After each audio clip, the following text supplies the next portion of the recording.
যুদ্ধে যে পক্ষই জয়ী হোক না কেন, সবথেকে বেশি মূল্য চোকাতে হয় সাধারণ মানুষকে।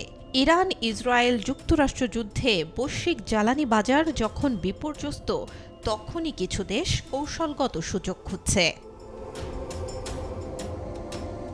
ইরান রাশিয়ার গুরুত্বপূর্ণ মিত্র দেশ।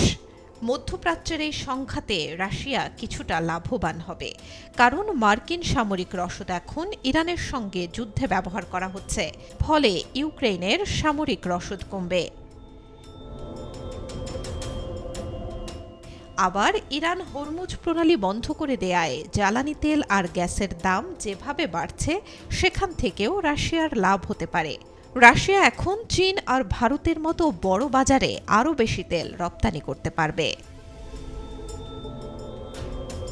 চীন অবশ্য বেশ কয়েক মাস চলার মতো তেল ইতোমধ্যেই মজুত করে রেখেছে, কিন্তু তারপরে দেশটি হয়তো রাশিয়ার কাছেই সহায়তা চাইবে।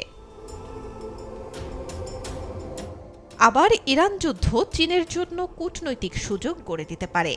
মধ্যপ্রাচ্যের সংঘাতের ফলে মার্কিন যুক্তরাষ্ট্র সেখানে বেশি সময় ও সামরিক সম্পদ ব্যয় করতে বাধ্য হচ্ছে, ফলে এশিয়া প্যাসিফিক অঞ্চলে বিশেষ করে তাইওয়ানকে কেন্দ্র করে চীনের পরিকল্পনা বাস্তবায়ন সহজ হবে।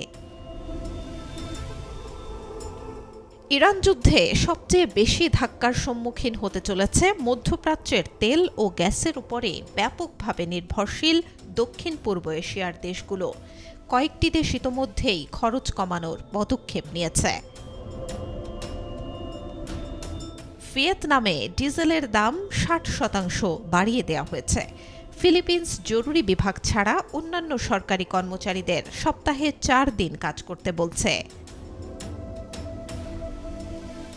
একই ধরনের বিধিনিষেধ চালু করেছে পাকিস্তানও। বাড়ি থেকে কাজ করার নির্দেশ দেওয়া হয়েছে, বিশ্ববিদ্যালয়ের ক্লাস নেওয়া হচ্ছে অনলাইনে। বাংলাদেশের মানুষ আতঙ্কিত হয়ে বেশি করে তেল কিনতে শুরু করেছে। পেট্রোল পাম্পগুলিতে দীর্ঘ হচ্ছে লাইন। তবে যুদ্ধের পরিণতি শুধু জ্বালানির ঘাটতিতেই সীমাবদ্ধ থাকবে না। বিশ্বজুড়ে কৃষকরা তাদের জমিতে যে সার ব্যবহার করেন, তার সরবরাহ বিঘ্নিত হলে খাদ্য নিরাপত্তা অনিশ্চিত হয়ে পড়বে। সার উৎপাদনে যে ইউরিয়া ব্যবহৃত হয়, তার 30%ই আসে হরমুজ প্রণালী দিয়ে।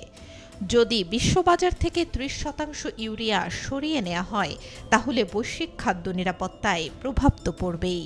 খাদ্য নিরাপত্তা, মুদ্রাস্ফীতি এসবের উপরে প্রভাব লক্ষ্য করা যাবে আরও পরে। কৃষকদের কাছে যখন সার থাকবে না, ফসল বাঁচানো শক্ত হয়ে যাবে, তখন একটা সুদূর প্রসারী প্রভাব দেখা যাবে। Desk report, B news 24।